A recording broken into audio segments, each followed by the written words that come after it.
We made it. Episode 3. We're back. This is actually currently take 2. The first time that we taped, one of the microphones was not on. So yeah, that will be a fun blooper. How are you doing? I'm doing great with clinicals coming to an end. Studying more for the BOC. I wouldn't say I've been putting it off to the back burner because that's never good. But I'm definitely ramping up my studying for the next 2.5-3 weeks until I can take my BOC at the end of the month. Yeah, end of this month. Yeah, in the month. Yeah. It's crazy, right? Like I'm so ready to be done with it. I know. I feel like I was counting down the days, and now it's actually here, and it's kind of nerve-wracking. I was telling my wife, like, we're literally next week we're supposed to get like the scheduling info and all that. And then it's literally like 2 weeks. Yeah. Then we take that. Well, this is when that first window opens. Mm-hmm. Are you going to take it as soon as it opens, or the first day? No, definitely not the first day, because it doesn't really matter when you take it. We won't get our results back until beginning of May. Yeah. But I'll definitely take it within that first week, just because I have prior engagements and yet again going on a vacation. So yeah, go figure. That's the running joke in our cohort right now, is that I'm always on vacation and never here in class. Yeah, it's very true. You're always on vacations. Yeah. And then, so I have to take it that first week. But other than that, I mean. Yeah, I was wanting to take it as soon as it opened. I was talking to one of my professors at school, and she told me, if you take it the first day, and if you took it the last day of that window, there's no difference in when you're going to get your results. Yeah. So I can either take it and then be done with it, or actually be, I guess, smart about it and use that time to study. But I honestly feel like I'm kind of ready. Yeah, I feel like that too. I mean, obviously we're at the point to where we know what domain we're good at and what domain we're not good at. So we know which one to prioritize and which ones to review right before the test. So yeah, domain 3 is definitely my weaker spot. Yeah, no, mine's 5 because it's all the boring stuff nobody likes to do. Yeah, but for whatever reason, I've retained that not useless. I've retained that I've retained that knowledge, like budgeting and all that. I am the last person to ask about budgeting. Yeah. That's not a thing in vocabulary. No. I'm glad you have a wife that can do that for you, because that's the point. You would be broke every day, all day for the rest of your life. Yeah. Good feedback. A lot of people said that I am very lucky to have my wife, and I definitely agree. Yeah. Thanks for all the support for episode 2. Lucy's a great human being. She really is. So aside from BOC, well, I guess I'm still talking about BOC. How are you studying? Like I'm doing the practice tests. I'm also like reading through the textbook, but then I'm also I've also I won a like an alternative AT board study thing at last year's NATA Expo. I spun the wheel, got 100% discount, and I've been using that aside from the program that we've partnered with, which is AT Study Buddy. But that's what I'm doing. What are you doing to study? I'm currently, while I was at my immersive, I initially took one of the practice tests to see where I was at. And the practice test, once you finish it, shows you the breakdown of each domain and which one you need to obviously study more and which one you do good at. And so I took that and I focused more on the domains that I needed to. So I would do the AT Study Buddy section of it, and then I'd go back to the principal's book and read that. Yeah. And then after all of that, the next day I would come back, recall what I remember, because active recall is one of the best ways to study. So I would do that and then continue on with whatever I needed to do for that day. But now that I'm done with my immersive, I will usually get up in the morning, do what I need to do, my little breakfast morning routine to get ready for the day. And then I will start studying first thing in the morning. That way I'm prime time. Yep. Don't have any excuses to be tired, nothing. Yeah. And then I'll go until about I don't know, 12, 1-ish. Mhm. And then I'll probably get out and about, work out, and then I'll come back home and work. Yeah, that's a good strategy. Yeah. I've actually utilized satisfying my hour requirements for my immersive this semester already, last week. Mhm. And so I definitely took advantage of being home. And by taking advantage of being home, it's because my daughter was sick at home. So I took advantage of her being sick at home to to use for studying. But it was already like I had already talked about it with my preceptors that once I reached my hours, I'm not going to ghost them, but Yeah. I definitely will start taking time for prepping for the BOC. So I think I'm gonna do like Monday, Tuesday, Wednesdays. I'm gonna like really hit it hard with BOC stuff, and then Thursday, Fridays I'll kind of be here. That way I'm not getting rusty, or I'm still kind of learning in the clinic and stuff. So Yeah. But very much same type of thing. I like to use the Pomodoro method. I think is what it is. Like it's 20 minutes of like I actually think it's less. I think it's like 15 minutes of hitting it hard, studying, reading, and then set a timer for 5 minutes. Use that as like a bathroom break or just kind of like doom scrolling on my phone. Once that goes off, be disciplined enough to throw that away. And I literally get my phone and throw it. Like I throw it across the room. And that way I'm completely free from distractions. Even my watch, like that's off. Yeah. I turn all of my stuff on Do Not Disturb. Yeah. That way it has my full attention. Yeah. And like I even did that when we had like in-person classes, because this whole semester is just completely virtual.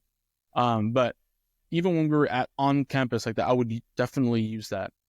That was even before like the meds. Yeah. So I use that as like my studying thing, because I just didn't have that attention span to sit there for hours and then study. Right. I was a mess. But yeah, that's kind of I still utilize that. But I also like to go to like a coffee shop.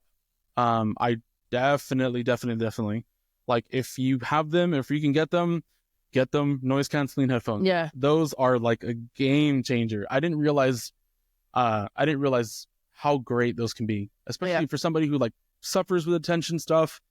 That man just can't get distracted. Yes, like yeah, and especially like being on like medication too. That's also another thing. Like I also it blocks the voices, and so I definitely use that with my noise canceling headphones to kind of like zone out and really pay attention. Yeah. So that's kind of what I do. Coffee shop, noise canceling headphones, and then hit it hard for 15 minutes at a time. Yeah, I'm a big fan of the coffee shop method. Yeah. And there's something about the vibes that are different at a coffee shop than your own home. It just smells better. Yeah. I could drink coffee all day. Yeah. Yeah. And even like trying, it was so difficult to like January, because I tried to do I did a whole month without caffeine. I could not go to like a coffee shop because we could get decaf. Well, no, doesn't. That's not coffee. No, that's blasphemy. I refuse to do that. And people were like, "Yeah, you just do decaf. Like, what's the big deal?" No, you don't understand. Yeah. I no. It's a transaction. Never mind. But besides that, like, how are things go? What else are we talking about? What other things do you have? It's okay. We can cut it out. How do you feel about your immersive ending? Right, hold on for a sec. So how do you feel about your immersive ending? Well, it's not, like I said, it's not ending, but yeah, I mean, it's you've reached your hours, you've reached your week requirement. Free. You're free. I mean, you have no obligations to be here anymore. It's like it's a little. I wouldn't say it's definitely it hasn't been burdensome, but it's definitely like, what do I do with my time now? Oh yeah. I have a big test that's coming up, so I could probably utilize my extra time to do that. But it feels like it's starting to feel real. Like, I know we meant, like, I was talking to you off camera, like this for whatever reason, maybe because it's just like I'm getting closer to the end. These past few weeks have just been like a really big time of growth in my life. I'm starting to see the results of like me improving in the clinic, me improving as a clinician. Like I'm starting to see that. I'm starting to get feedback. Like kids have come up to me and said, hey, I did what you told me to do. And like, I've seen so much gains from it. And like, thank you. Like, man, that means a lot. Like, well, yeah, it's just everything. The reassurance that you need. Yeah. Little things sometimes for the kids. For sure. Yeah. And like, I'm already like, maybe it's a new leaf that's kind of turning or something, but now I'm starting to like, to really like believe that my brain has some knowledge. Yeah. Like my peanut is more like a walnut now. And, that I can be part of a team. I can be my own like athletic trainer. And like, even people tell me like, you're ready to do this. Like, yeah, that it has an impact on me. Like, and I've always been like a Debbie Downer. I've always thought terribly about myself. Yeah. You've always doubted yourself and the abilities that you know. Yeah. And not just. Yeah. Yeah. I would self-destruct. Like I was my greatest enemy. Yep. And like I said, it's kind of changing. Now, don't get me wrong. There's still definitely some of those tendencies, but it's been good. Like, yeah, that's good. I'm starting to become my own athletic trainer. Yeah. I mean, yeah, that's actually really good. I think that for us going into this new chapter, that self-confidence is something that needs to be had. So I'm glad that you flipped that leaf finally.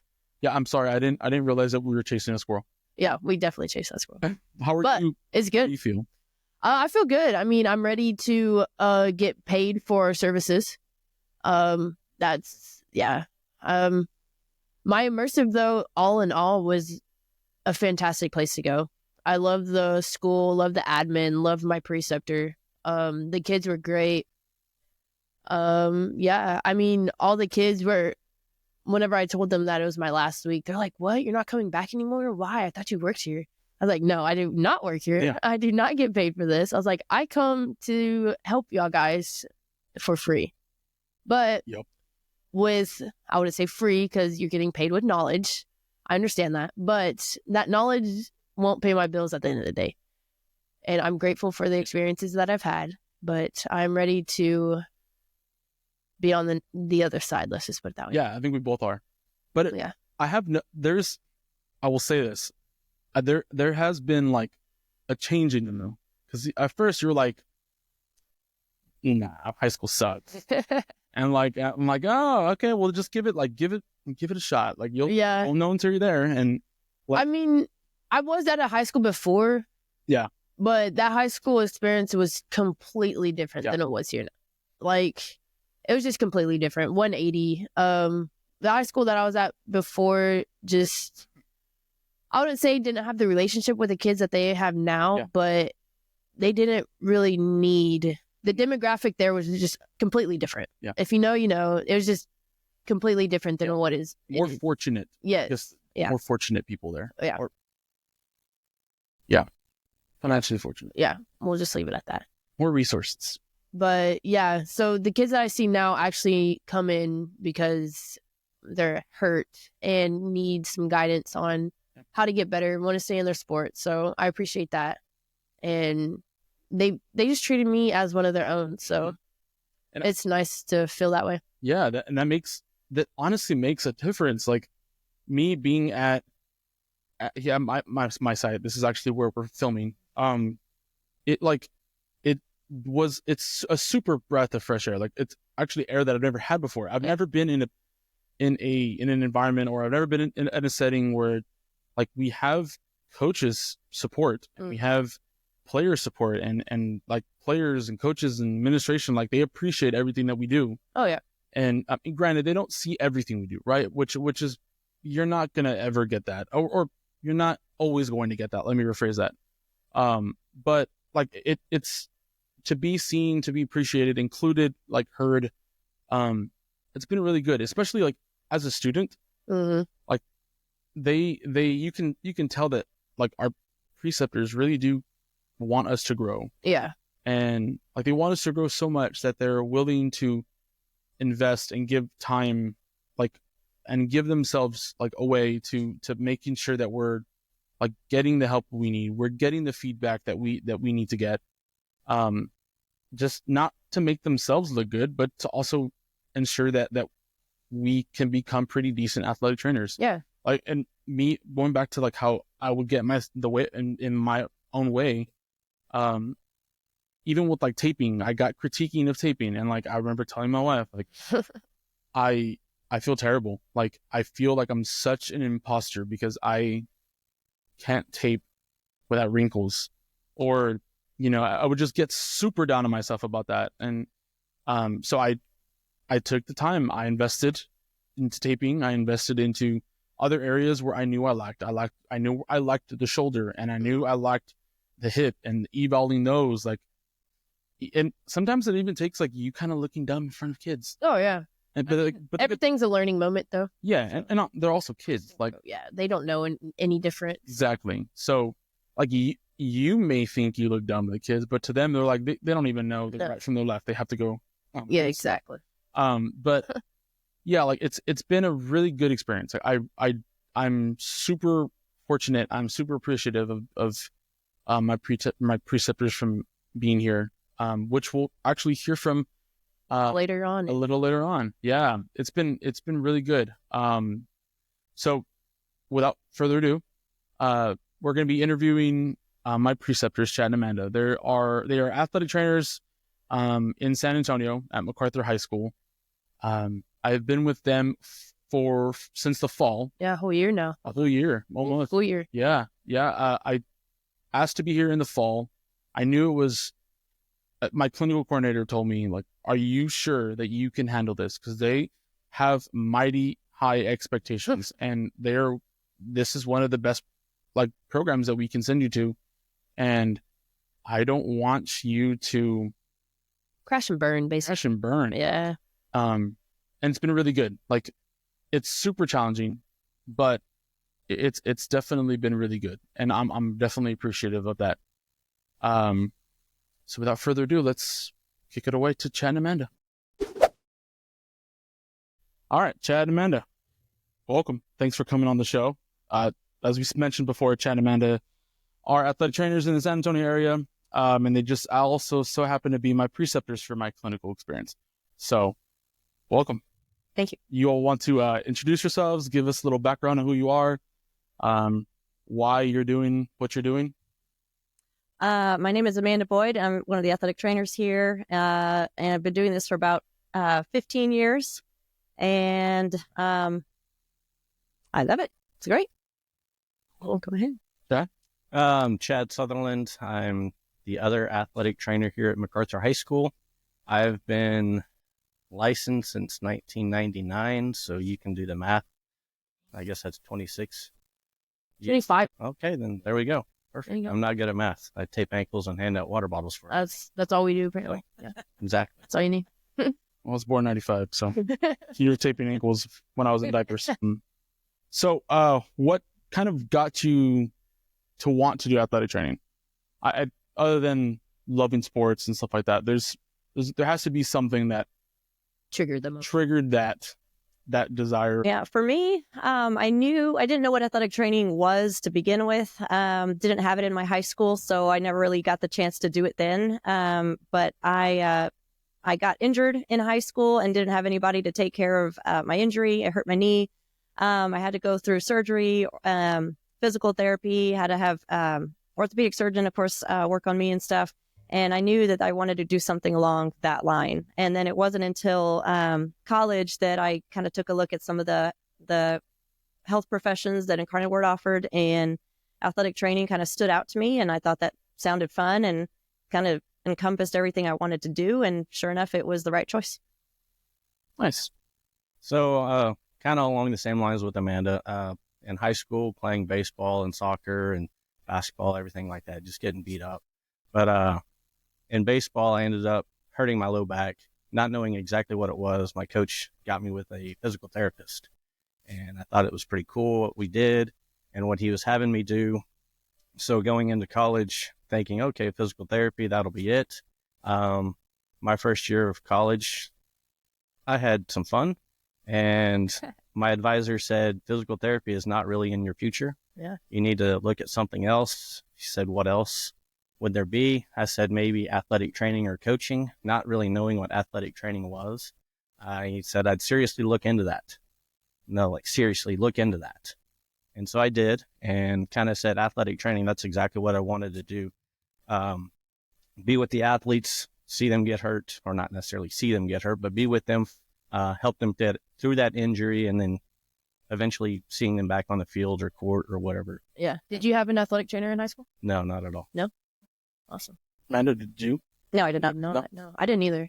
Yeah. I didn't know what it was either until I got to college. Yeah, they didn't exist I was in a private school, so Oh yeah, you They definitely. really did. they really didn't Yeah. exist. Yeah, cool.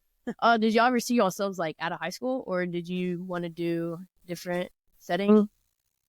I did not. I at this point in my life, saw myself as being like a program director in a college or something like that. I never wanted to be in a high school, but I got into the high school setting and kind of fell in love with it. I was like, this is awesome. This is exactly where it's at. You get to see these kids kind of grow up and mature, hopefully sometimes. But I feel like there's more of a need there than there is in the college setting. The colleges, they're hoping to maybe, still have those dreams of chasing pro aspirations and things like that, which is awesome. But I feel like those high school kids, they get a more of a benefit out of what we do. Learn how to take care of their body at a young age. Mm-hmm. Yeah. They're still moldable a little bit, I think, and at that age. I know I had my athletic trainer in high school left a really big impression on me. And so that kind of triggered, that was that spark that wanted, that triggered me to want to be an athletic trainer. Was just, I've had such a life-changing injury, and then I've also had a life-changing experience.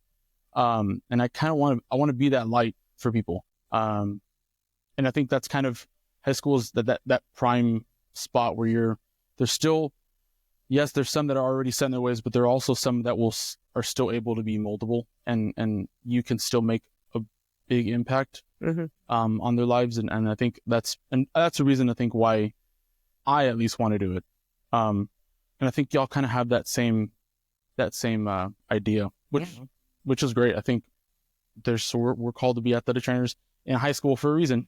Right. And that's even, from the very beginning, McKenna and I have sat together through our entire school. And that's from the very beginning. Like, she knows that that's what I wanted to do. I've never wanted to do anything else other than high school. And I've done all the stuff, and it just doesn't call my attention. Mm-hmm. Yeah. Yeah, for me, starting my clinical rotation in the college setting, that's all I really knew. And I didn't really fall in love with it truly until I got to work at a high school here in town. And that's when I realized this is where I want to be. And I just love watching the kids grow from, that awkward little freshman, and then they grow up to be young adults. And you do get to learn and live with them. And you just kind of repeat that same cycle over and over again with the next group of kids. And they really listen to you because they don't know any better. When you get to college, they've kind of heard it all, seen it all. And you're just kind of in the background as one of the staff. But here, I think we play a really crucial role in their recovery. Going from not having any care or very little care, or always going to a doctor for the first thing that pops up. And then, they learn to kind of trust you and come to you, and you develop a really, really cool and different relationship than just a teacher or a coach would. Yeah. Is high school the only setting y'all have worked in? I have. No, I've been in the clinical setting. I worked for a company called Health South starting out, which I was in the clinic 50% of the time. And then the other time it was 50% contract coverage for Dallas ISD. So Nice. Cool. So 20 some odd years ago, right, when you started, and then you started like 15 years ago, what's changed? Because I definitely know that there's an old generation of athletic trainers. I'm not saying you're part of it, but there definitely is. Seasoned. There's a well done generation of athletic trainers. So I mean, I don't know if I know much of it. I know that there's definitely a ice and stim and a whole lot of sucking it up kind of ATs that are out there, that are still out there. They're now phasing out, and this new generation of athletic trainers who are just kind of are different. They've just adopted new ideologies, or more modern techniques and stuff like that. How has that changed throughout your career? Is that something that you've experienced change a lot, or is it something that's hasn't changed at all? Yeah. Yeah, no, it's changed a ton. I mean, since I am the old seasoned guy, or as you just said, I didn't see it. I don't know how to take that one actually, but no, I mean it's changed remarkably. I mean, it used to be kind of, when I first got into it, stem and ice and little ultrasound here and there. That was kind of it. We didn't get really into the in-depth rehabs that are happening nowadays. So we missed a lot of things. One thing that I feel like looking back that, I probably missed a ton of them was like stress fractures, especially like low back stress fractures. Yeah. I mean, just the testing that we have now and knowing more. So it's changed a ton. All the new technologies, all the new techniques.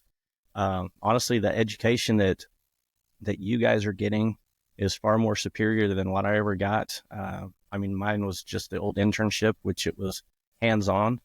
We learned more in the training room than, people walking in the door with something happening than we did out of the book.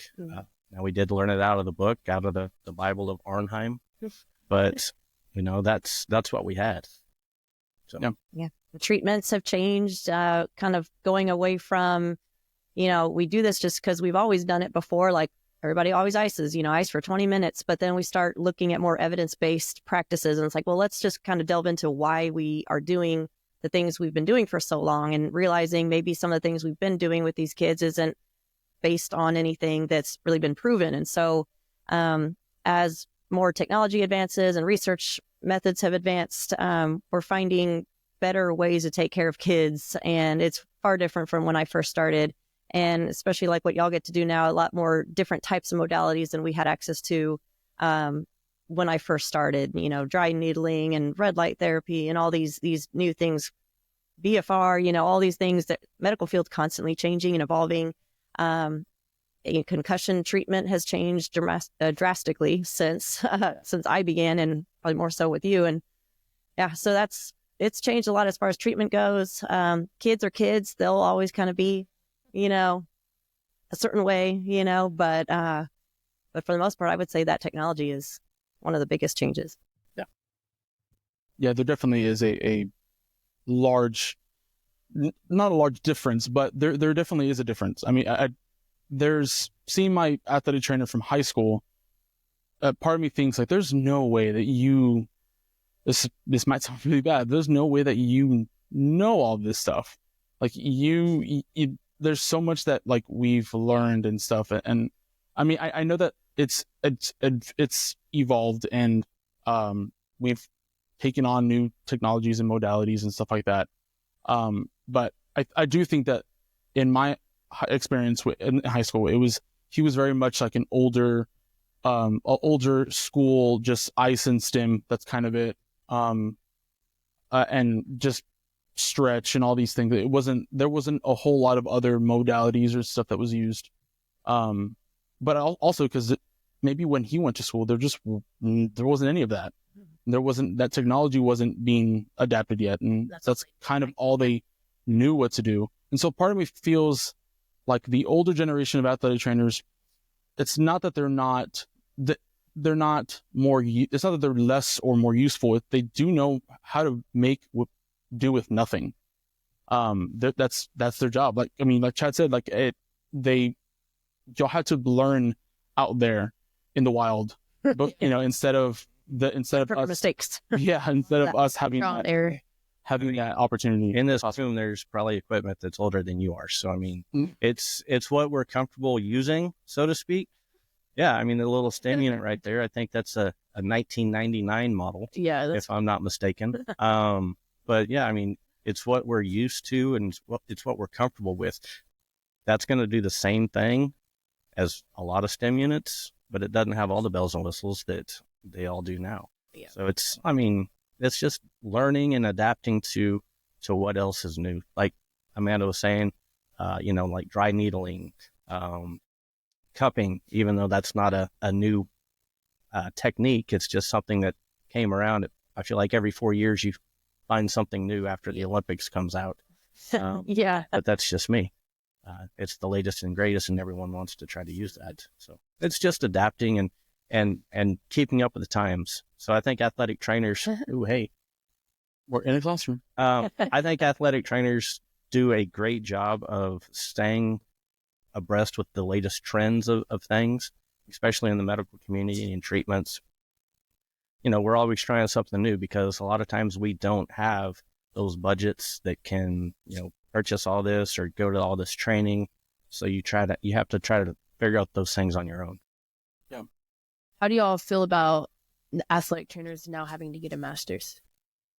That's very controversial. I mean, a lot of people say that you should go learn out in the clinic, that there's such a high demand for us, and that the master's program is just kind of, I wouldn't say hindering our pathway, but definitely slowing down the need for athletic trainers in the population.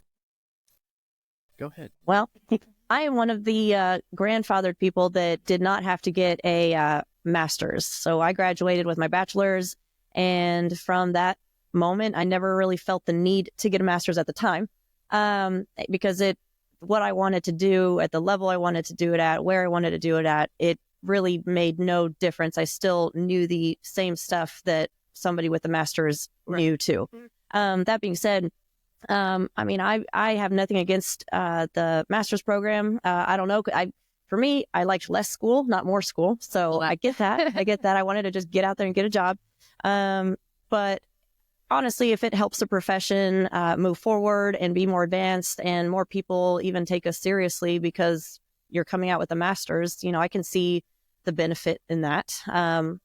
Not necessarily that a master's lets you know more, but it's just a more well-rounded education that it can't hurt. So it makes us look good. So I'm all for that. So I was a little torn. When all that talk first started, I was really on board. I thought, yes, you need to get a master's. I think at the time the stats were saying that, like, don't quote me on it, but like 82% of like athletic trainers went on to get their master's doing a graduate assistant program. I was one of those. Like I went and I was a GA at a college and did that and got my master's. It helped me because I was just able to get a little bit more experience. I was licensed. I was doing things on my own, but I still had kind of that supervision, if you will, that was helping me out. I was totally on my own, but I knew that, hey, if I had a question, I could go take care of that or go ask anyone and things like that. But being forced to get it, I don't know if it's helped the profession or not yet. I think, yes, it makes us more credible in a sense, just because we can hang a piece of paper on the wall or put some letters behind our name. But if you can't take that and, apply it to the real world, it's not really beneficial.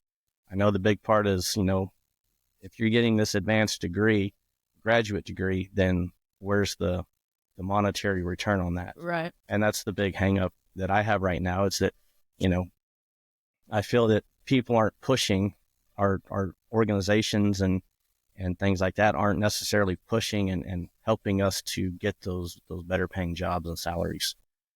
But then I have to turn that back on us as a profession because we're accepting those jobs. Mm-hmm. So, I mean, it's give and take right there, I guess. Yeah. The monetary compensation comes in a form of a $1,200 stipend added to your annual salary. Sometimes. Yeah. Sometimes. At least in high school, right? But yeah, for me, the extra, yeah, not all of them. Yeah, the extra schooling wasn't worth it to me at the time to get it. And I mean, I don't know what it's going to look like, in a few years if I'm trying to get another job and I'm the one with the bachelor's against somebody with the master's, but I have this much experience. Right. What's more valuable to an employer? I don't know. But I'm hoping the experiences, because, I feel like the more that you're out there in the world, the more you're going to learn. And a master's doesn't always get you that. From the outside looking in it, seeing that credential, that master's degree, you would think, oh yeah, I'm going to pick the person with the master's. But it's being involved with athletic trainers, like a lot of them don't have the master's, and they have the licensing, not necessarily, maybe not the ATC credential. But that doesn't mean that they're less useful than somebody who does have that credentialing from being in a master's program.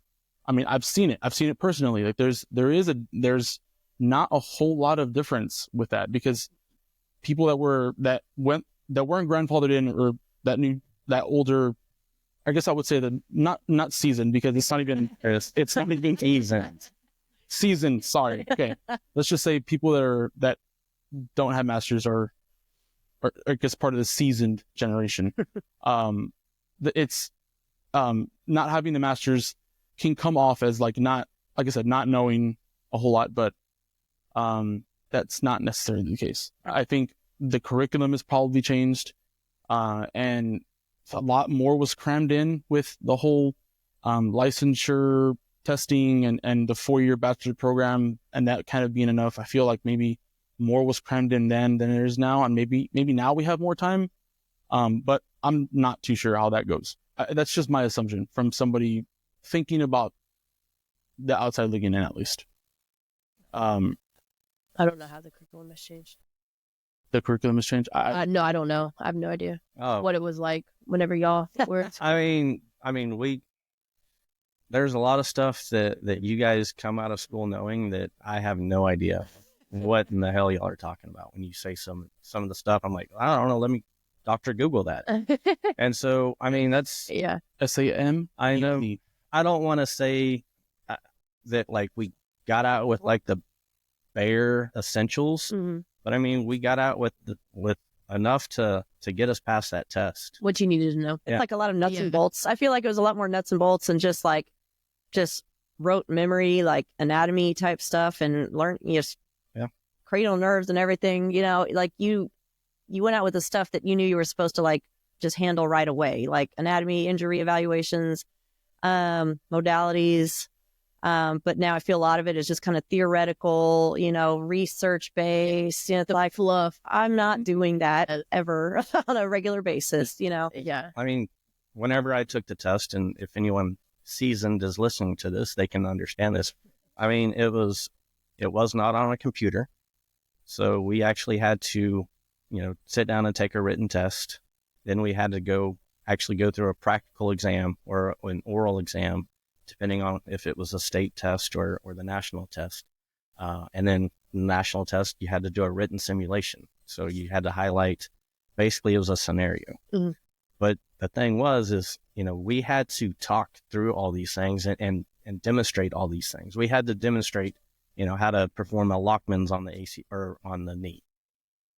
Whereas I feel like sometimes what people are coming out, yes, they can describe it and maybe they've done it in their clinical setting, but, they have a hard time doing it sometimes. And this is exactly what the book says. Well, you know what? Guess what? When you've got small hands and it's a big leg, I mean, you got to kind of adjust and you got to do things. Yeah. I mean, and just Lockman's is one prime example, but so there's a lot more emphasis like back then on taping methods and stuff. And athletic trainers are synonymous with taping, but then the kids coming out nowadays, they're like, oh, I'm not so good on the taping part. And they don't really use that as like a primary tool, like what some of us are kind of used to. Right. Kind of tape it and go. And, but it's something we use on a daily basis. Daily, yeah.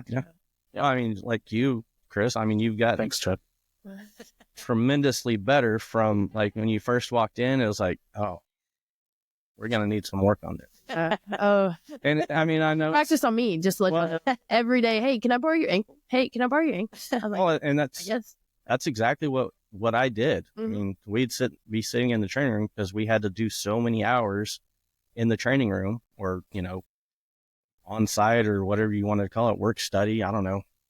But we had to do so many hours that when we're just sitting there, we would do that type of thing.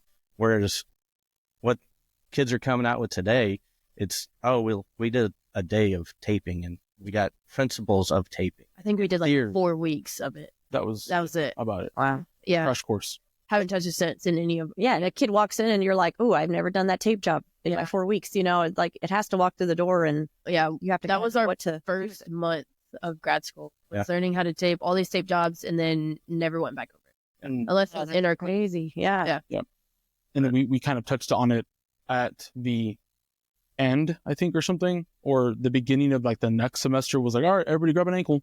Let's see where you're at. And then everybody's just kind of, not everybody, but some of us are awful. Yeah. And like, you know, and even for those that let's just say have more difficulty kind of paying attention and listening to steps, like that was definitely me. Like I kind of just faked it until I made it with the whole ankle tape thing, and like really putting time and investing into like me learning the steps, why we do those steps, all these things. And even like sitting in y'all's class and y'all were talking about it, like I was learning from that because I was one of those kids that I honestly felt like I didn't have a clue. Like, these are the steps. I'm doing the steps, sort of doing the step. They're wrinkled, but I'm doing the steps, like, you know, but learning as the whole why, really did help me. But, yeah, like every day, like it was just kind of a, hey, McKenna, can I borrow your ankle? Like, oh, you're eating food. Can you just hop on the? I'd be like, sitting there, or I would be doing homework while he tapes my ankle. I was just like, part of our testing was, you know, part of the practical portion was you might have to tape something, and if you weren't ready to tape a thumb or you know, a wrist to prevent, you know, hyperextension, you know, then what? You've just failed that part of your test. So it's like you had to know all these things on the fly. So it was very practical for us because we had to do it on a practical. Yeah. Now we just get 175 questions. Yeah. Well, I mean, 25 of them don't even count. And I know that, you know, talking different settings, because athletic trainer, they have emerged and gone into all these different avenues of things. It's not just, you know, in a athletic training room anymore. It's not on a high school or college campus. Now it's military. It's in a doctor's office. It's in a PT clinic. It's Industrial. Back. Industrial, Amazon. I mean, you name it. So yeah, some of those things aren't practical anymore. But when we were going through it, that was, I mean, we were talking about, oh man, it'd be so cool to work in these type of places, but we had no avenue to get there yet. Right. Yeah. So. It's definitely evolved in all aspects of the world. Yep. I've definitely driven by some construction sites, and they're kind of doing their stretching. They're shifted in their circle. And I know it's a part of a social thing, but I do know that there are athletic trainers on sites, and I've seen an athletic trainer taping somebody's thumb on a construction site. That was pretty cool to see. That's like, pretty cool. Driving by, and I kind of stopped, and they kind of looked at me, and I was like, They use duct tape or like athletic tape? electric tape. There we go. See, that's even better. Like, whatever. Yeah, That works. whatever they got. I like that. Yeah. So how there's one thing that I've noticed being here, and that's you guys have such an established and like healthy relationship with coaches. How did you get to that? Because I've definitely been in I've seen some programs where it's pretty toxic. Like how do you get to a place where you have their support, and how do you keep their support? That guy's got some good answers. So, I mean, I've been very fortunate. For the most part, all the coaches I've worked with have been amazing. And they got and they understood what we do. And so they didn't want to step on our toes, so to speak. And I tell them, listen, I'm not going to try to tell you how to call plays or what zone defense to run or how to break the press. I'm not going to talk any of that stuff. I will if you want to. What I think, maybe should happen. And in the same return, they're not going to come in here and dictate like, hey, we got to get Johnny back we got to do this and that and that. So part of that has been really, really well. The other thing is, I think, just going in and presenting your athlete's case and saying, this is what we're going to do. And this is what we're not going to do. And so keeping those lines and then keeping the lines of communication open. I think it's been the best part for me. Again, I mean, I've worked with some amazing coaches, and they're like, okay, hey, we trust you. And then developing that trust with the athletes themselves too, because they stay the course and they see the benefits of what we're doing. They're getting hopefully back on the field faster, stronger, quicker, any of those things. Reduced pain. I mean, we're not going to take away all the pain, but hopefully we can reduce it enough. So, and I think developing that trust, especially if you're new to a place, you want to talk to the coaches and talk to them about like kind of what your your philosophy is as far as return to play, because there's several athletic trainers that just want all the power and say like, nope, they're not playing. There's no gray area. But if you talk to your coaches about, bring them into the conversation, like, hey, this kid, he's out for this, but how can we keep him involved with the team? And I think if coaches see that you're willing to work with him and kind of, do some give and take, I think they'll want to play the game a little bit more with you, and they'll realize you're not there to just keep their kids out. You're there to help them, but also like maintain that team environment. So I think if you kind of, like I said, bring them into the treatment and conversation table, you'd be like, hey, you can have him at practice today, have him work on these things. He just needs to avoid, XYZ. So you just have to start that kind of relationship with your coaches from the get-go. And that's something I saw even yesterday, the day before yesterday, covering baseball. Mm-hmm. We had a kid get hit and couldn't really do much. And you asked, okay, you can't do that, but what can you do? Mm-hmm. And it wasn't, you kind of like reiterated, I'm not telling you what can you do on the field, what can you do in the dugout, because I don't want you to just sit down and like disappear. Yeah. Like you're still part of the team. You're hurt. And then I was the one that said, you're hurt, you're not dead. So you can still be useful with something. Yeah. And that's something that even like when I was here in the fall, that was something that I did see, was these kids were hurt.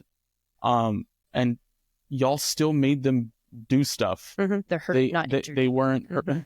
That's the huge thing. Yeah. Especially in injured. Yes. Are you hurt or you're injured? Yeah. That's a big difference. Mm-hmm. But also keeping the athlete in their sport helps them tremendously mentally. Yep. Because I played college and I was unfortunately very injury prone. And injury depression is a real thing. It is awful. Yeah. Like you get isolated from your team and you're like, yeah. There was times where they'd be on a road for a week and a half, and I was just, we're not moving around too much. It's okay. We'll cut all this out. Yeah. There would be a week where they were gone and I'd just be like, what's my purpose here? Because I couldn't travel. I couldn't do anything. So, I really appreciate the fact that some athletic trainers let them be with their team, because that's huge for their mental. Yeah. I mean, the last thing I want to do is have a kid sitting in the training room doing, 3 sets of 10 leg extensions, or, something that they can go sit there and do it with their team, or if they can go, for say basketball, that they can go shoot free throws. Oh yeah. Anything like that. I mean, just still being active, still being a part of the team. And then also letting those coaches know, hey, you need to come in here and check on these kids. Yeah. Because that's a big part that coaches forget, and kind of that keeping that line of communication open with them is that coaches forget about the kids too. Showing that they care. Encouraging them to want to be on the team and not just hiding in here, right? Away from everybody. Yeah. And that definitely, I think we both can, or all of us can probably attest to that makes a huge difference when the coach comes in and asks how you're doing. Because a lot of the times when we're in here, we already feel like we're isolated. We're already down the dumps. We feel like we're not going to ever play again, or at least some people think that. And just to see that your coaches still care, it means a lot. And it also improves morale, motivates you to do better with rehab and to push yourself and to advance and all that stuff. But I think I never even thought of that. Just that's also something you just ask the coach to do. Like, hey, can you just come and check on your kids? Like, show them that they care. Show some like you're investing in them for 4 years, more or less. They're working for you. Yeah, they're working for you for 4 years. Like, it's like, oh no, now the boss comes. Like, no, the boss should always make an appearance. Well, when I first started at Mac, the coach that we had, Van Fushak, who actually me and Amanda both shared when he left here and went to Antonian, I learned it really from him. He would come into the training room and just like start yelling, not yelling at kids, but like, tough love. What are we doing here? Tough love. Just trying to, just have a little fun with them. But he'd always come in the training room and kind of mess with us. Yeah. Which was have perfect. some fun. Yeah. Yeah. And I don't know if he did do that, because he would threaten to start taping ankles if they didn't get out of there fast enough. And we're like, okay. Yeah, no, absolutely. So, it's keeping it fun with the coaches too. It's, sometimes, when I've walked into the coach's office after a football game, it's the Imperial Death March. That's like, oh my gosh, doom and gloom. What's happening now? Right. And so, trying to keep it light with them also, it helps out a ton. and have a relationship with them that is not just about injuries. Oh yeah. Talk to them like, Human people. yeah, just have conversations with them, laugh with them, say hi. Don't have to talk about an injury. Just walk in and say something. And, I think they really appreciate that it's not just a transactional relationship. It's like, all right, what do you want from my athlete? Or, it's Right. It's more than that. Yeah. What's y'all's fine line in between somebody that's actually injured and trying to push through it and keeping them out? Cool. Man, Yeah, that's by case. It is really tough really is. because somebody could be injured, but they'd be like, I can make it through this, but then they'll possibly make it worse. But I mean, it's kind of like what she said. It's case by case. But for me, if a kid can, protect himself enough to kind of go back, not necessarily return to their sport entirely, but maybe to go back and do a few little things. situation, Yeah, then I'm completely fine with that. So, injury, depression. I don't want them to go through that. So I want to dangle a carrot in front of him a little bit. Yeah. And say, hey, you know what? You can do this. So since you can, do a push up, I don't know, whatever, then, I'll let you go shoot free throws because you can protect yourself. You can do this. You can do a few little drills or whatever, but let's put a bubble around you. Right. So.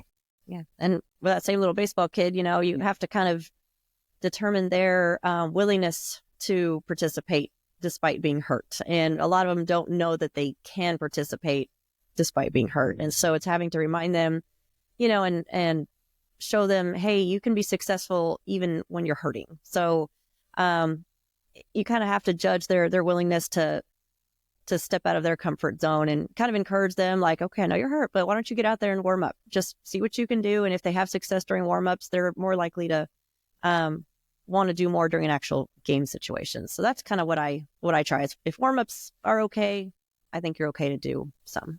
Yeah. A lot of the times there's just more fear of it hurting more. Yeah. Not even getting injured further. It's like, I don't want this. This already hurts. I don't want it to hurt more. And I think that is a very much a case by case thing, because some kids they know pain and they know that, okay, well, this is something that I can push through. And then some kids never experience physical pain. They're like, this is terrible. This is terrifying too. Start digging me a hole. I'm ready. Kind of something like you said earlier. You got to have a little bit of that suck it up mentality with the kids. And I mean, you have to give them a little bit of tough love and say, listen, you're fine. Like you don't just say, hey, there's nothing wrong with you. Go for it. I mean, you have to validate their pain some. I mean, yeah, I get it. It hurts some, but listen, everything in here is fine. Structurally, all the tests that I've done, I don't have anything that I'm worried about. Why don't you try this? And if you can, walk, why don't you try jogging a little bit? If you can jog, let's try running, whatever it happens to be. Yeah. What's y'all's biggest pet peeve that y'all's athletes do? Where do we start? It's a long list. Is it walking in here with cleats or shoulder pads on? No, I think my biggest pet peeve is when it's, I don't know, 5 minutes before practice is supposed to begin or the game, and they'll come up like, oh, hey, this hurts. Well, how long has it been hurting? For about like 2 or 3 weeks. And it's like, no, I'm like, get out. I've been playing this whole time. Yeah. And that's that suck it up mentality. It's like, if it's hurt, then you're going to come in the morning at our treatment times or whatever happens to be, or you would have told us a long time ago. Yep. So you're just trying to get out of this. Yeah. We just had a girl like that Friday during a soccer game. She got kneed in the thigh. It was right before the half, and they went and talked or whatever. There was like 30 seconds before the second half was about to start, and she comes up to me and is like, my thigh, it keeps giving out on me. I was like, well, did you get hit? She's like, yeah, I got kneed. I was like, and there's nothing I can do. You got dead legged. Like, it's gonna hurt, it's gonna suck, but I promise you, you're gonna be okay. Yeah. Yep. I think one of my pet peeves is I've had a hard time like trying not to take it personally over my years. But when an athlete comes in and brings a note before they've even had a chance to talk to you, you're like, straight to the doctor. Straight to the doctor, even if they have dealt with you, especially if they have dealt with you before and they know you're there to take care of them. And then they show up with the doctor's note. You're like, why didn't you come talk to me? And it's taken me a long time. And sometimes I still get annoyed and I'm just like, You know, because you're like, I could have helped you. But I think a lot of them at that point, they're resigned to not practice, and they show up with a note and say, you can't do anything about this. And 2 weeks. and you get your 2-week vacation. You're like, well, that's what you wanted. I guess that's what you get. And you're stuck, you know? So that's my pet peeve. So I really try to, it doesn't always work, but I try to kind of develop that relationship with them so they don't feel like they have to go outside. Right. But it doesn't always happen. Sometimes it's the parents, especially in the high school setting. It's the parents that don't know. Mm-hmm. And the kids don't really talk to their parents about, hey, we have this here at school. Right. Parents are just scared that their little kid has a little bruise and they're straight to the doctor because that's what they're used to. Yeah. Yep. And we don't have doctor in our name, so. And we don't have, we're not wearing the white also coat. helpful. So. To swallow sometimes. Well, you also take them to the urgent care, and so they're not doctors either. And there's a lot more urgent cares out there now than there were even when or at least from what I remember. I feel like those weren't very common. They're on every A long time ago. I was going to say, I'm like, I can't even tell you Texas Med Clinic may have been the only one, but now it's just like one on every corner. Yeah. And so why not just take advantage of the convenience and you get your, you know, I think parents feel like sometimes they feel like they get better care because they paid for it. Right. And it's trying to educate them, like, we're a service that is provided by the school or, you know, depending on your setting, but it's like, we're the service. You know, we honestly know more, I think, about orthopedic injuries than the urgent care on The the nurse will. you know, and the nurse. And so it's educating them, and it's a live and learn, you know, lesson for the parents and the kids. So How do y'all deal with y'all non-compliant kids? Talk to them repeatedly, like we're banging our head against the wall. But eventually I've developed the philosophy or, you know, feelings or whatever you want to call it, that, hey, this is your injury. I'm just here to try to facilitate and help you some, Mm-hmm. but this is all you. If you want to continue hurting, if you want to, you know, not play the rest of the season, whatever it happens to be, that's on you. But we're here to help you. If you want to take advantage of us, take advantage of us. If not, then sorry. ultimately they're responsible for their own care and injury. We can't force them to do anything. Yeah. Kind of like, I care as much as you do. Yeah. Mm-hmm. If you don't really care, then there's not much I can do to help you. And even if you do care more, it's kind of hard. Like, Yeah. there's only so much that I can give to you Mhm. if you're not going to give anything to me. Yeah. And then it sucks even more when those kids get hurt again, when you've told them, hey, if you don't do this, this kind of predisposes you to have this type of injury. And then it happens. Mm-hmm. And then you're like, Told you so. You're like, I don't even have to say I told you so, but I told you so. Yeah. Yeah. Yeah. So I've definitely, from me being here, I've definitely seen a difference in like how y'all practice. And I'm not saying it's a bad thing. Amanda, you're more of the benevolent. Like you're also a woman. You have Mm-hmm. more motherly instincts, and Chad is more of a man, so he's more of a suck it up kind of guy. Like, how do y'all? But I think he's saying I don't have a heart. Cold it's hearted. in there. Like the Grinch had a heart. It was just small. Like, how do you? And so athletic training is like very much that balance. Like there's you have to be caring, and you also have to be kind of tough, because there are athletes who definitely need that toughness, and there's definitely athletes that need that lovingness. Sometimes you make a mistake on which one you give, and you're Yeah. like, oh, that's not the kind you need. Okay. Yeah, and like I'm sure McKenna was probably that, like, I don't know, tough person, and I was the one that needed a little more love. But she's a female and I'm a guy. Like, Mhm. how is Right? it's just kind of backwards. But like, how do y'all balance that? Like, how do y'all have that level of care, but also that level of toughness? Oh, it's hard. I guess, I don't know, Sorry if that came out from left field. we've never discussed it, so to speak, but I've always felt like, you know, anytime you have a duo, you have to have like a good cop, bad cop. And I mean, the kids figure that out too. and they do for sure. Yeah. And it's, hey, I'm not always the guy that's heartless. Sometimes, you know, the motherly person over here is heartless at times. I can't. I mean, I've seen it. Yeah. no, I mean, it's got to be that I've give seen and worse. take. Again, like, I mean, never talked about it, but I think it's one of those things that you have to work well with your partner. And that's what we really do, is we're kind of yin and yang off of each other. Like I know what she's kind of going to do, and she probably knows what I'm going to kind of do. And sometimes a kid actually walks in and you're like, okay, that kid's going to need a little bit of you. oh, yeah, And you're, in that it's your space. team. Yeah, that's a your team thing. So we talked about that. Tag you in. So sometimes it's like, all right, my methods didn't work. They need some more tough love. I'm not as good at that sometimes. So that's where he takes Go over. crack some skulls. And then you get some ones that it's like, oh, there's tears. All right, go over here, So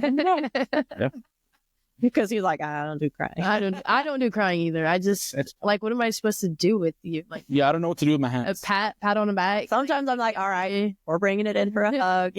Sometimes they just need it. And as a mom, I'm like, okay, sometimes that's all they want is just validation. Mm-hmm. And then they can Just need to let it out sometimes. Yeah, exactly. I'm like, it happens. So yeah, we just kind of know our strengths and how we play off each other, and the kids kind of will gravitate. Some girls prefer him, and they don't want they want the suck it up kind of vibe, and there's a lot of boys that they have really close relationships with their mom, so I think they feel more comfortable coming to female and getting those little motherly instincts. And even though I'm always like, okay, and sometimes I'm like, nope, time for a dad. So we kind of realize when our methods need each other, basically, to help balance it out. Yeah. And how do y'all like balance that? Because y'all are very much the yin and yang. It's apparent. Like, I've seen it. And how do y'all keep that? Like, how do y'all keep that balance of, like, y'all naturally bounce things off of each other, and it's they the line communication. Like, we talk about this one kid, and he'd be like, well, I would have done this. It's like, oh, yeah, okay, maybe I'll try that next time. It's a secret. Honestly, I think Seasoned. You have to be more seasoned. I think it's really just communicating with each other. I mean, that's the biggest thing. I don't care. She might not like me outside of here or whatever, but we get along here, and we communicate and we make this work the best that it can. So, I mean, I think it's just communicating and knowing each other's kind of strengths and probably more importantly, knowing your weaknesses.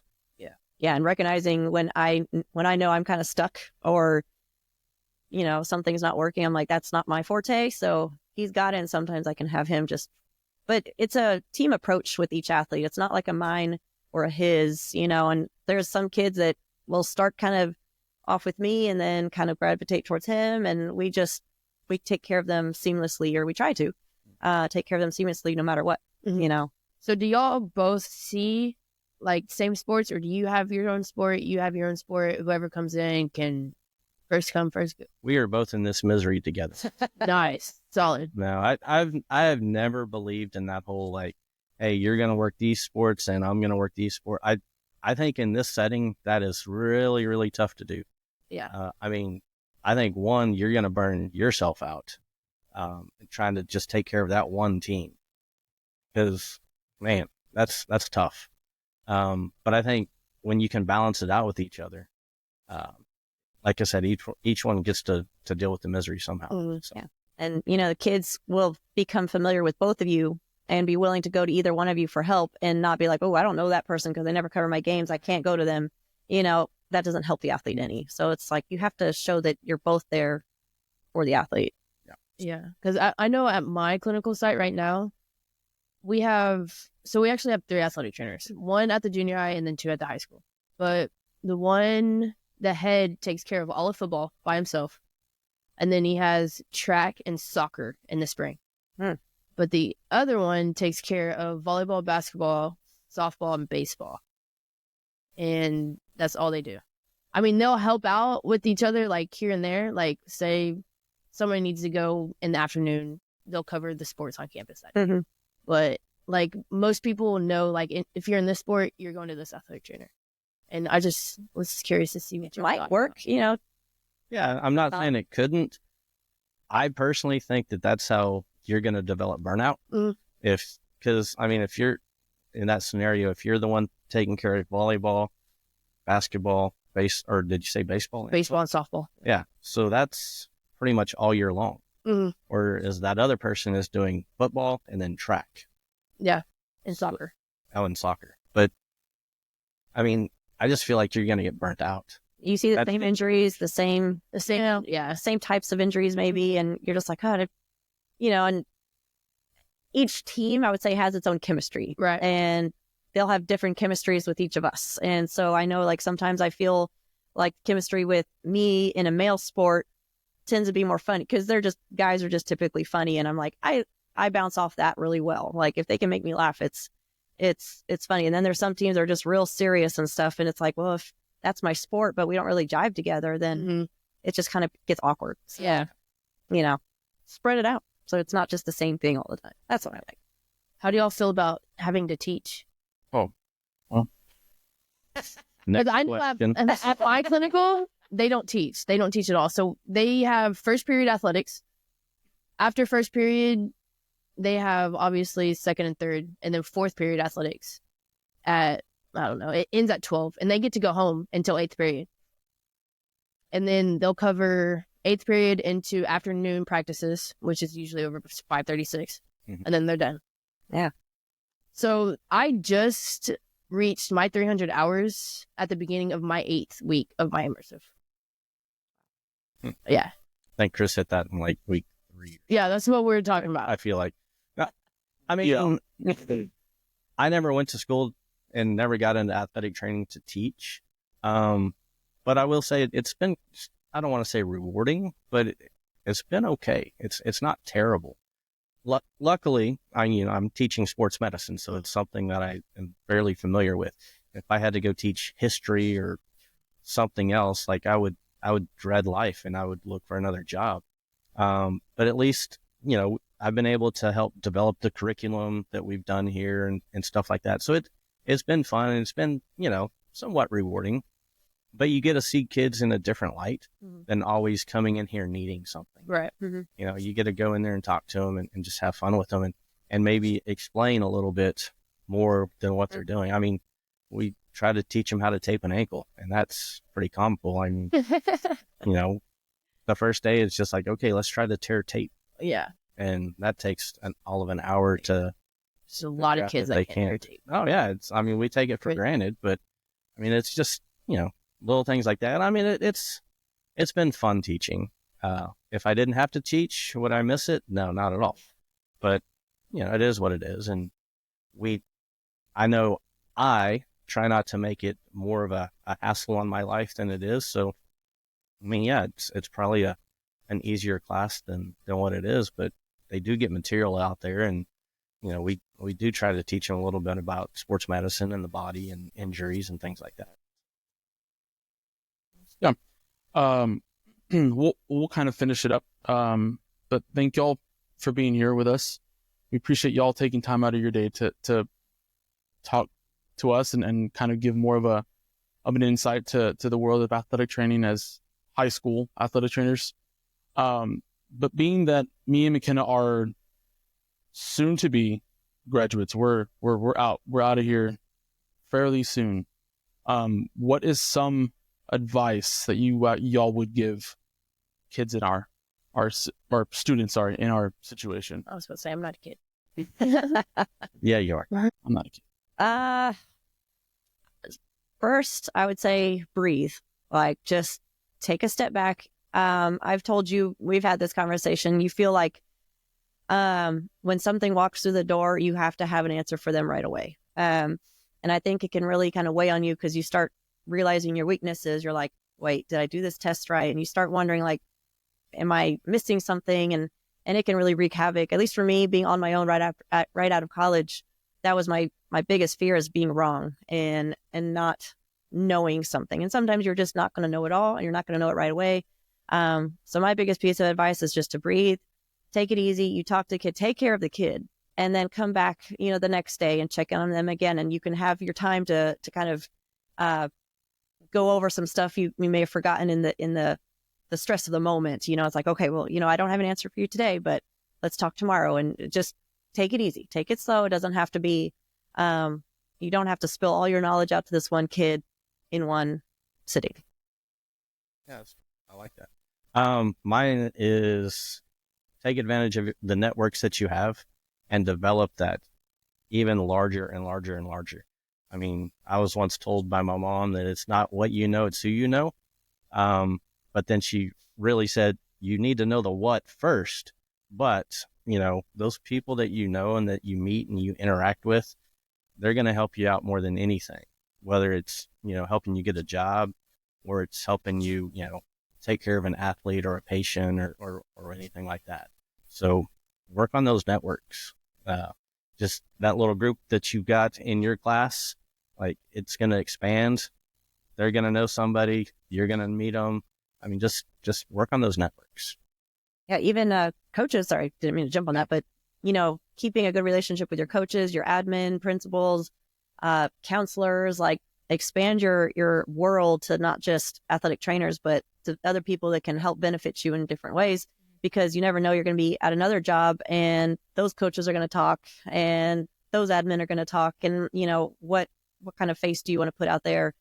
You want them talking good about you, or not. So you really want to realize, our profession is a very social profession. Mm. I mean, you're interacting with people, and so you just got to build those relationships. So, well, thank you guys. Thank y'all.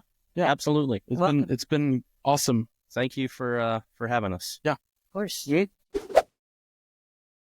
and so again, thanks Chad and Amanda for coming out and spending some time with us. They took time out of their days to come and give us some insight of what athletic training is in a high school setting, and also some pretty good nuggets of knowledge that they both have From seasoned athletic trainers. Yeah. Let's move on from that, okay? Anyways, let's move on to our immersive story of the week. So, I'll start. You good? Yeah. All right, let's do it. So, my immersive story of the week happened to be last week sometime. I think it was like last Wednesday. And it was right before we were about to leave, probably about 20 minutes into everything. And so we get a call, and my preceptor was like, all right, we got to go. I was like, where are we going? He's like, the track. One of the coaches said that a player might need, or a track runner might need stitches. So we grabbed the bag, we grabbed some gauze, and we head out there. And of course, they're on the opposite end of where we need to be, or where we're at now. Where else are you going to fall? Yeah, exactly. So we had to run all the way across the track because they're over there. And we get there. She is obviously sitting down, and her friend has her hand over her leg. So we don't know to what extent the cut is, or we thought she spiked herself, but that was not the case. She somehow tripped over one of the football sleds and cut open her thigh. And so I put on gloves. I grabbed gauze, and I was like, I told the athlete, I was like, you look away. And I looked at the girl that was holding the cut, and I was like, on 3, we're going to switch. So I counted down, and we switch, and I open it to just peek at it. And I was like, yeah, this is pretty good. I told my preceptor, I was like, we might need to call 911. He's like, what? And I let him look at it. He was like, yeah, good call. Told the coach to go call 911. Got the ambulance there. Yeah, from there, she went to the hospital. She ended up having to get surgery because she cut so deep, she tore some of her quad muscle. I'm pretty sure it was her VMO and a little bit of her rectus femoris. So that was fun. She's now in a straight leg immobilizer for the next month until it heals, and then she would have to go through the rehab process. Unfortunately, this girl is a senior, so it cut her whole track season short off her senior year. Yeah, no pun intended, but yeah. Well, Yeah, and so why? At what point did you? Obviously, you saw it and thought, "Yeah, this is not good." Was it just because you saw bone and just thought, "Yeah"? Yeah, I saw every layer of the inside that you're not supposed to see. Yeah. And it was probably about 2 inches wide or long.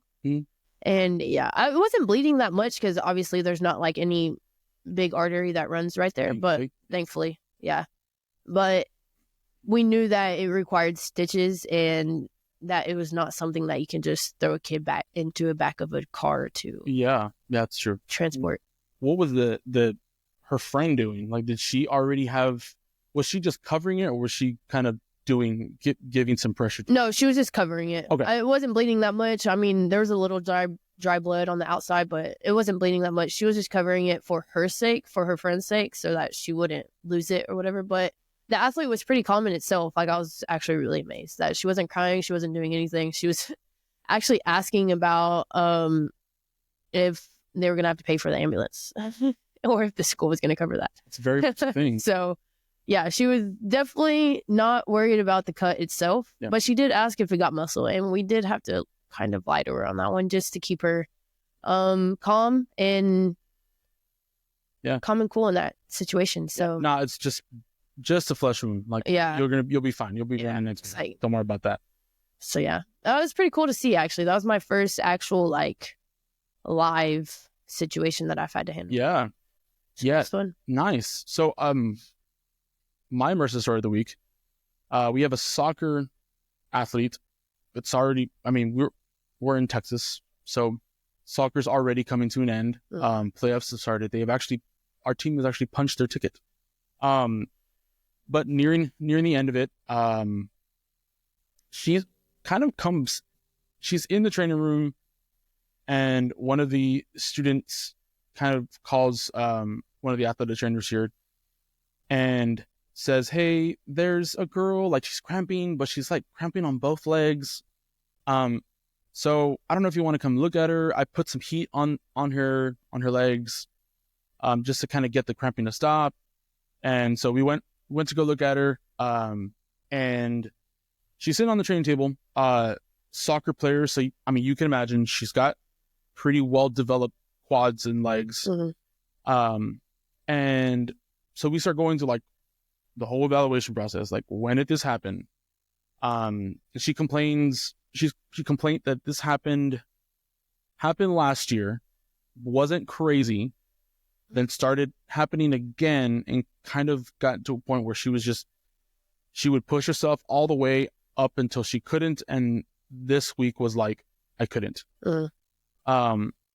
And so we started going through everything, and do you ever get like, do you ever develop some numbness and tingling? She's like, sometimes, like, it's when it's really, really bad. Yes, I feel like I can't really feel my toes and stuff like that. And she's like, but it's kind of like really painful because I feel like my legs, and we didn't even ask her, like, she said my legs feel like they're balloons that keep inflating, and I can't get like the blood out of it. And she's like, it also turns, like, my skin gets red, and like sometimes it looks like I have lotion on it because it gets shiny. And I'm like, eyes wide open, like, okay, I've only heard about this in a book or whatever I've been told in school. And so my preceptor's like, are you thinking what are you thinking what I'm thinking? And I'm like, yeah. And it affected, so that couldn't go away, and it would take forever to kind of go down, but it would usually resolve within the day. Next day, practice comes around, and it's basically gotten to a point where it's every day it's getting bad. Right. So we explained to her, like, okay, this might, this really falls in line with a condition called compartment syndrome. And it's can either be like acute, meaning this is kind of an emergency situation, or it can be exercise induced. So it's obviously exercise induced. And so referred her to the doctor. She got her stress test done, which, granted, do you know how they do the stress test? No. So it's like needles that they put in like your legs, and they make you basically recreate like the overinflation. Yeah. And they have like those little needles that are put into the different compartments, and they are basically the pressure that gets released, it gets red, all that stuff. Right. And she said it was like barbaric, like the way that like it was. Like they just threw all these needles in her. And her results came back that she was positive for compartment syndrome, exercise-induced compartment syndrome. Yeah. Of her anterior compartment on both legs, and then on her other leg, I believe. On both legs it was anterior compartment, and then on her one of the legs, I can't remember which one. I think it was either superficial or deep posterior compartment. And so she's a senior, and she needs basically the ortho told her that she needs to have a fasciotomy, the release, to get it released. Dang, that sucks. So season's done. Yeah. She decided to call it. And she wants to walk the line. Once she walks off the stage, she's going straight into surgery to get the fasciotomy. That sucks. She doesn't want to play sports in college. Like that's not even on her radar. Yeah. Which is smart. Like I'm not saying that she could never do it. But the fact that she was like, she had a plan so quickly. I don't plan on playing college sports. Like I'm done. Like I'm okay. Yeah. Ready to live long, happy life. Yeah. Yeah. And so that was definitely crazy. So waiting on graduation day. Yeah, that was a good immersive story. Yeah. But kind of moving on to like our last little fun question or whatever, very random, but if you could watch one TV show for the rest of your life, what would it be and why? Which you probably might have an idea. Well, yes. What's yours? What would you think? I don't know. Okay. Maybe you don't know. Well, I've already watched it like 11 times, so might as well watch it for the rest of my life. I would watch The Office. I was going to say The Office. The Office is great. I cannot stand The Office. Yeah. No, cannot stand it. I've told you this so many times, and I'm like, I told you, you need just get past the first season. It's so bad. Like season 2 is where it picks up. No.